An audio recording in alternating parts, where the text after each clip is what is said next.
नमस्कार, आप देख रहे हैं प्रदेश का सबसे भरोसेमंद news channel India news Uttar Pradesh Uttarakhand और मैं हूं आपके साथ शुभेंदु सिंह। उत्तराखंड की सियासत में आखिर वो दिन आ ही गया जिसका कोई इंतजार नहीं करना चाहता था। 6 साल पहले कांग्रेस को तोड़कर बीजेपी में अपना लाव लश्कर लेकर आए हरक सिंह रावत को आखिरकार 6 साल बाद 6 साल के लिए बाहर का रास्ता दिखा दिया गया। पिछले कई महीनों से दिल्ली से लेकर देहरादून तक राजनीतिक उठापटक खूब होती रही। हरक सिंह रावत की बीजेपी से विदाई के पीछे उनकी पुत्रवधू अनुकृति गोसाई की राजनीतिक महत्वाकांक्षा को कारण माना जा रहा है। अनुकृति लगातार चुनावी मैदान में उतरने के दावे कर रही हैं। पार्टी भले ही कोई भी हो, उन्हें फर्क नहीं पड़ता। हालांकि हरक सिंह रावत प्रदेश नेतृत्व से लेकर दिल्ली दरबार तक अपनी मांग पहुंचा चुके थे, लेकिन उनकी मांगों पर कोई सुनवाई नहीं हुई। पिछले 5 साल में हरक सिंह रावत लगभग 20 बार रूठे और दिल्ली पहुंचे।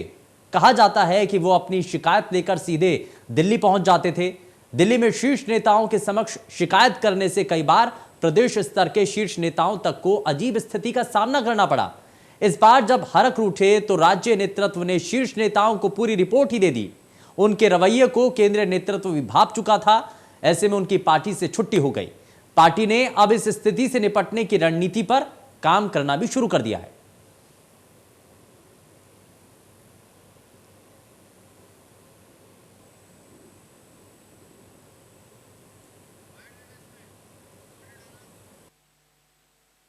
देखिए, मुझे नहीं मालूम कि बीजेपी के नेताओं को जो पूरा देश चला रहे हैं, एक मनगढ़ंत सोशल मीडिया पे चले समाचार को आधार बनाकर और इतना बड़ा निर्णय, मैं उनकी सरकार में कैबिनेट मंत्री था, सीनियर मिनिस्टर था, सबसे मेरे बहुत व्यक्तिगत संबंध थे। अमित शाह जी से, नड्डा जी से, प्रहलाद जोशी जी से, सबसे बहुत अच्छे संबंध थे। एक बार मुझसे बिना बात किए हुए इतना बड़ा निर्णय उन्होंने लिया, मुझे लगता है कि विनाशकालीन विपरीत बुद्धि। और मैं तो आज प्रहलाद जोशी जी से और अमित शाह जी से मिलना चाह रहा था, लेकिन जैसे मैं यहाँ दिल्ली आया, मैं राजकुमार जो विधायक उमेश शर्मा है, मैंने कहा भाई जाके आराम करो, इसमें थक गए हैं और सुबह सबसे बातचीत करेंगे।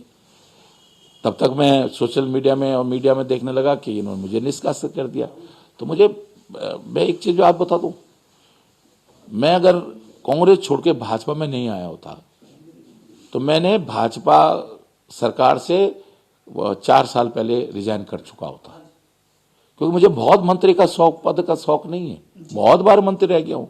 9वीं बार मैंने धामी जी के साथ 9वीं बार मैंने मंत्री पद की शपथ ली है। काम करना चाहता था। मुझे कभी बार ऐसा लगा कि जैसे मैं कोई पर्सनल काम बोल रहा हूँ। अरे अगर सेंट्रल स्कूल बन जाएगा कोटद्वार में तो क्या हरक सिंह के बच्चे पढ़ेंगे वहाँ? अगर वहाँ मेडिकल कॉलेज बन जाता, मैं दून मेडिकल कॉलेज, देहरादून में दून मेडिकल कॉलेज बनाया, सारे लोग विरोध कर रहे थे क्यों मेडिकल कॉलेज बना रहे हो। आज कोरोना महामारी में दून मेडिकल कॉलेज ने सबसे अधिक फायदा दिया है। मैंने मायावती के समय में 4 जिले बनाए, उधम सिंह नगर, चंपावत, बागेश्वर, रुद्रप्रयाग जिला बनाया। उसके बाद कोई जिला नहीं बना उत्तराखंड में। बिल्कुल आज तो अपना चेहरा छिपाने के लिए कुछ भी कहते रहे। मैं जिस दिन मुंह खोलूंगा उस दिन बहुत विस्फोट हो जाएगा देश की राजनीति में। लेकिन मेरी नैतिकता है, जिस तरह मैंने अमित शाह जी से वायदा किया था मैं छोड़ के नहीं जाऊंगा पार्टी को, मैंने उस वायदे को, मुझे बहुत कल इतना भार मेरा हल्का हुआ, क्योंकि मैंने एक दिन अगर किसी को कोई बात कह दी, वो उस चीज को भूल सकता है, मैं नहीं भूलता हूं। ये मैं व्यक्तिगत किसी मजदूर को भी मैंने कह दिया कि मैं तेरा एक काम करूंगा, मैं सारी राजनीति उसके लिए दांव पे लगा देता हूं, लेकिन उसका वो काम करा के छोड़ता हूं।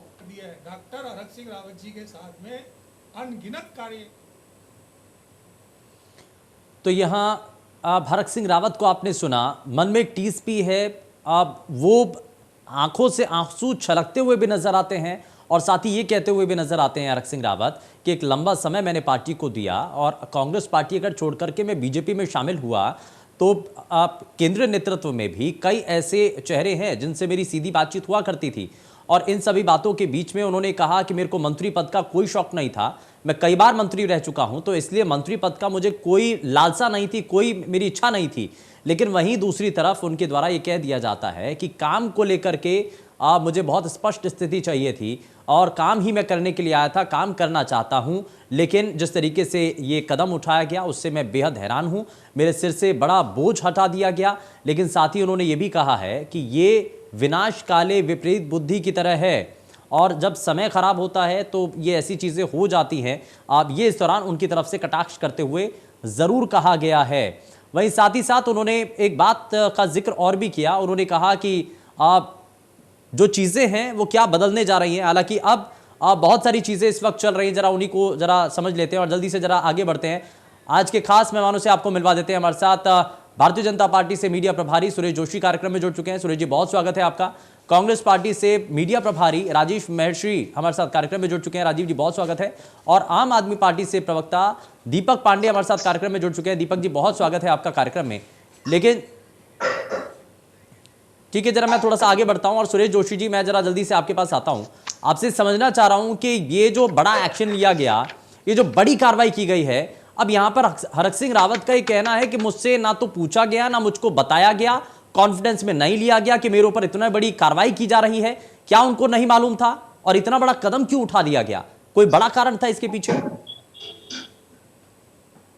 देखिए, भारतीय जनता पार्टी में जब हरक सिंह जी आए थे, एक आइडियोलॉजी का सम्मान करते हुए और नेतृत्व पर भरोसा करते हुए आए थे और भारतीय जनता पार्टी ने उनके सम्मान को कहीं भी किसी तरह की कोई न ठेस पहुंचने दी।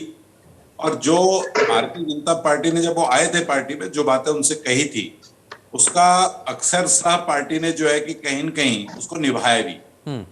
लेकिन बहुत लंबे समय से जब हरक सिंह जी को पार्टी के राष्ट्रीय नेतृत्व, प्रदेश नेतृत्व के द्वारा बार बार अवगत कराया जा रहा था कि भाई आप हर बार इस तरह के बयान देते हो, इस तरह के कृत्य करते हो कि पार्टी या तो असहज होती है या कहीं न कहीं पार्टी की आइडियोलॉजी से आप भटकते हुए दिखते हो।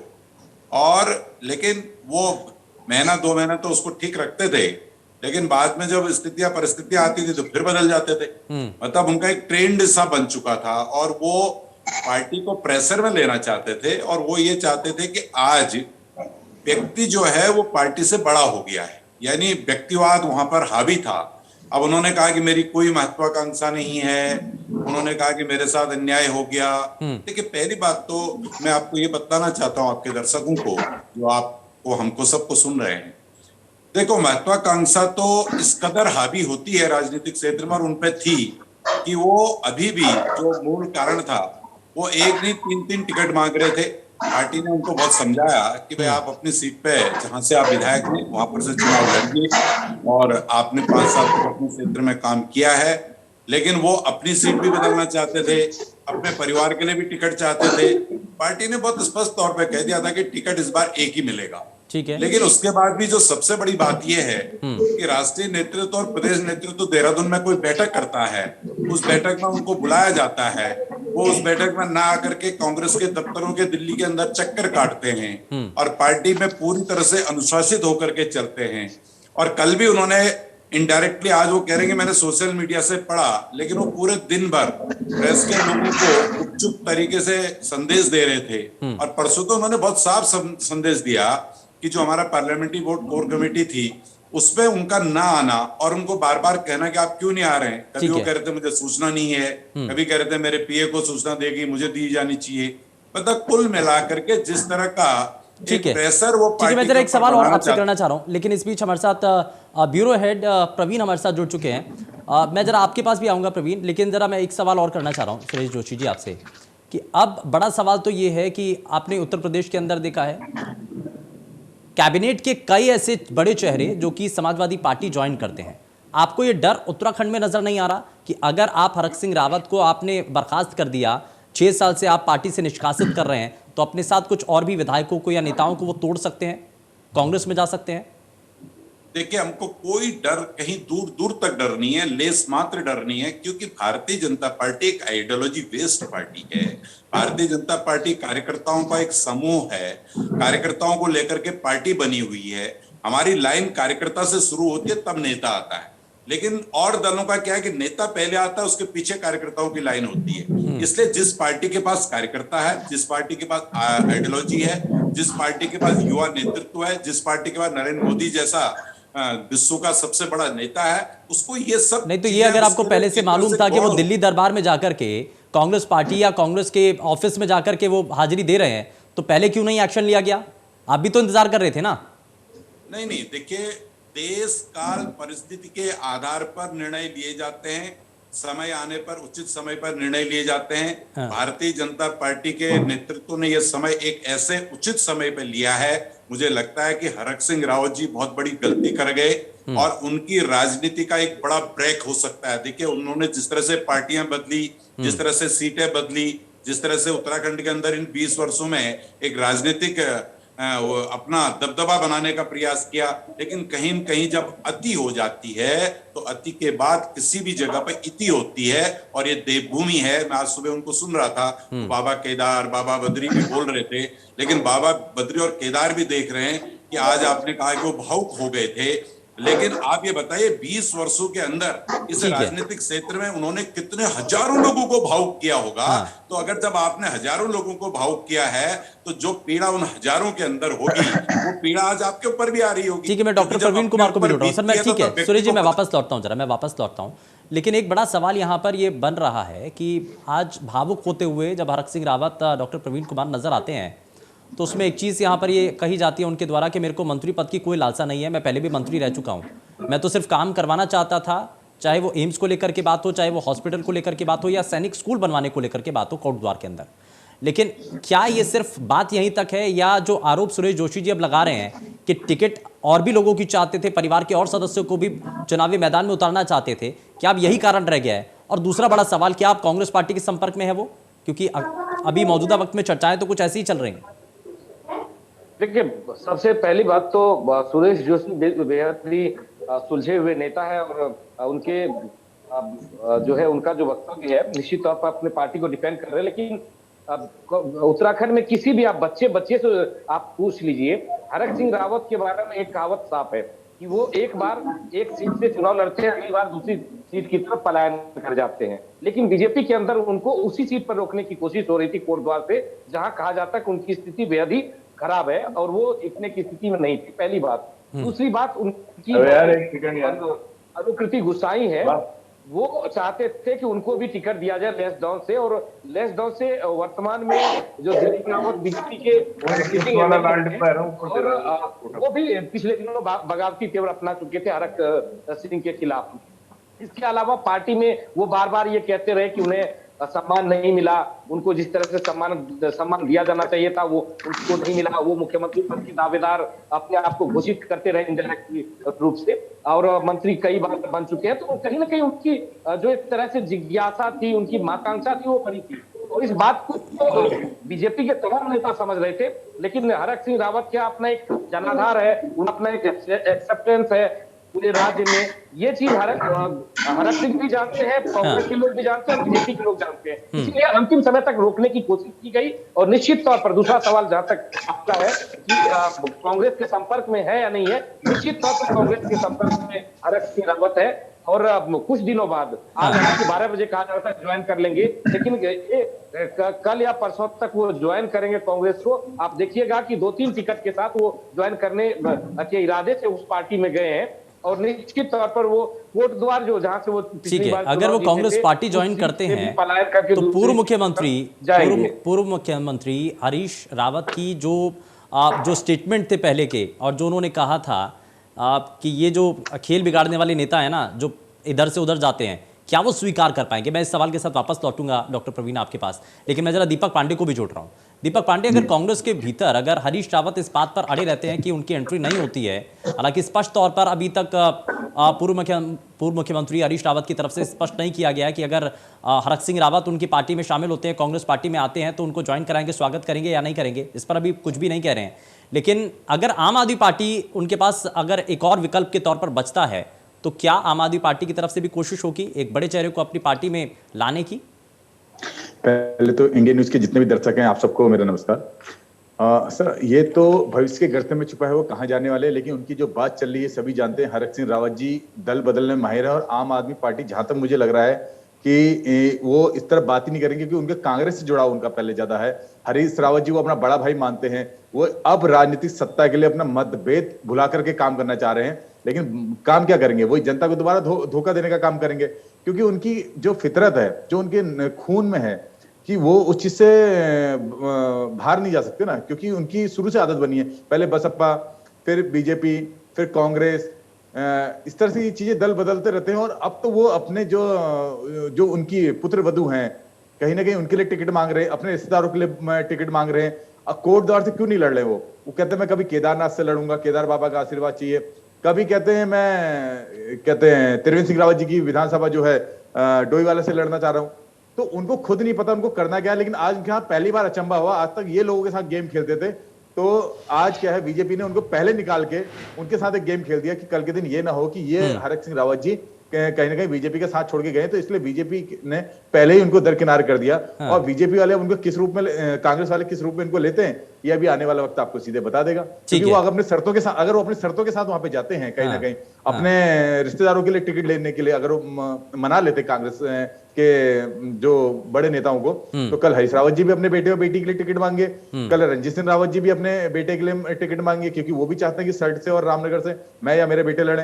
कल प्रीतम सिंह जी भी अपने मांग सकते हैं। तो मेरे ये उतना आसान नहीं रहने वाला। मतलब ये है, मेरे कहने का मतलब ये उतना आसान नहीं रहने वाला है। ये 10-12 लोग मिलकर उत्तराखंड को बेवकूफ बनाने का जो प्लान कर रहे हैं, ठीक है, मुझे लग रहा है जनता इस बात समझ चुकी है। और ठीक है, जरा इसमें ठीक है, राजीव महर्षि भी हमारे साथ कार्यक्रम में जुड़ चुके हैं। राजीव जी, अब बड़ा सवाल तो यह है कि भारतीय जनता पार्टी से निष्कासित करने के बाद हरक सिंह रावत के पास एक बड़ी उम्मीद कांग्रेस पार्टी बचती है।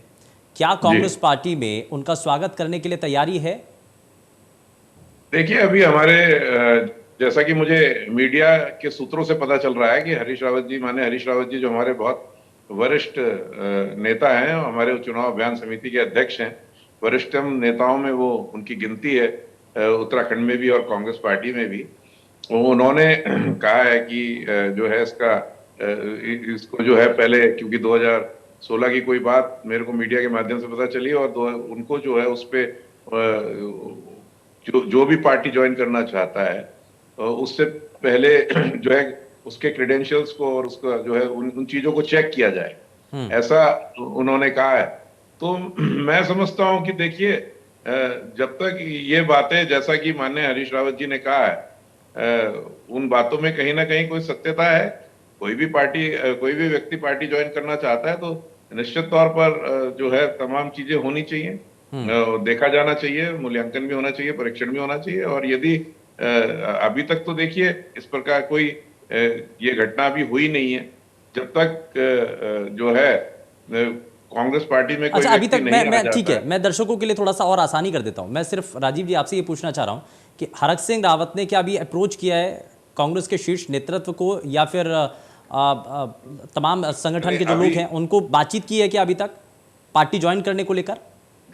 देखिए, मेरे संज्ञान में ऐसी कोई बात नहीं है, और मैं उस सवाल के जवाब देने के लिए जो है एक कॉम्पिटेंट अथॉरिटी भी नहीं हूं। मैं इस बात का जवाब आपको नहीं दे सकता हूं जो आप मुझसे प्रश्न पूछना चाह रहे हैं, क्योंकि ये जो भी इस तरीके की हमारे यहाँ जो पार्टी ज्वाइन की जाती है या कुछ इस तरीके का कोई भी घटना। अच्छा, चलिए मैं दूसरे पहलू की तरफ से बात कर लेता हूं। मैं ये पूछ रहा हूं कि अगर हरक सिंह रावत पार्टी ज्वाइन करते हैं तो हरीश रावत स्वागत कर पाएंगे?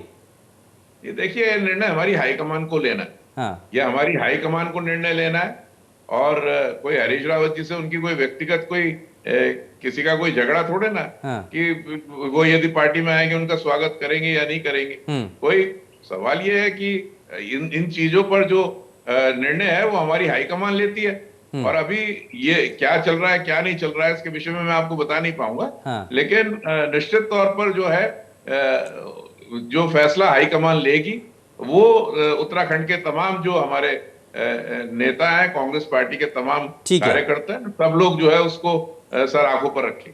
ठीक है, सुरेश जी से जरा मैं एक रिएक्शन ले लेता हूं। सुरेश जी, उसके बाद मैं बाकी मेहमानों के पास आता हूं। सुरेश जी, अभी कहा जा रहा है कि कांग्रेस पार्टी के संपर्क में है या नहीं है ये तो कुछ समय बाद स्पष्ट हो जाएगा, लेकिन कांग्रेस पार्टी में जाने की संभावनाएं जब ज़्यादा जोरों पर है, आपको लगता है कि इससे बीजेपी को कुछ हद तक डेंट पहुंचेगा? क्योंकि अकेले तो नहीं जाएंगे, अपने साथ किसी ना किसी को तो लेकर के जाएंगे, ये भी नजर आ रहा है।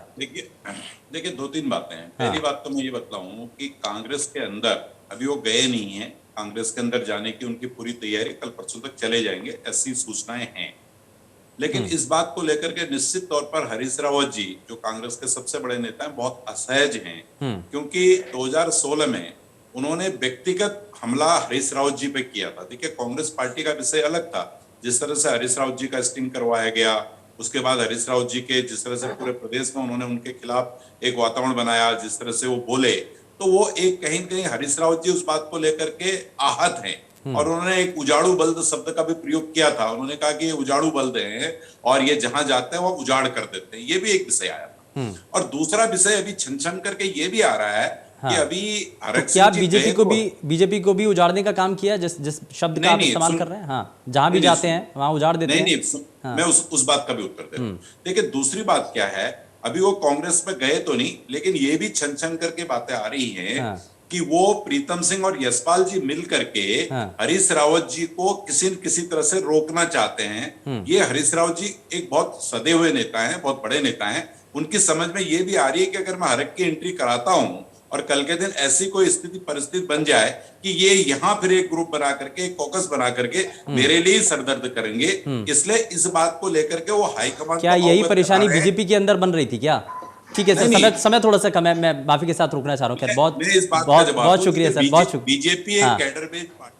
ठीक है, बहुत शुक्रिया सर, बहुत शुक्रिया, माफी के साथ रुक रहा हूं। लेकिन बड़ा सवाल यह है कि हरक सिंह रावत अगर कांग्रेस पार्टी ज्वाइन करने जा रहे हैं तो क्या ये बड़ी चुनौती होगी भारतीय जनता पार्टी के लिए, क्योंकि वो अकेले तो जाएंगे नहीं, अपने साथ अगर जिन नेताओं को लेकर के जा रहे हैं, बड़ा सवाल यही है कि भारतीय जनता पार्टी को आने वाले विधानसभा चुनाव में कितना बड़ा सेटबैक लगने जा रहा है। देखने वाली चीज है। पेशकश में फिलहाल के लिए बस उतना ही। नमस्कार।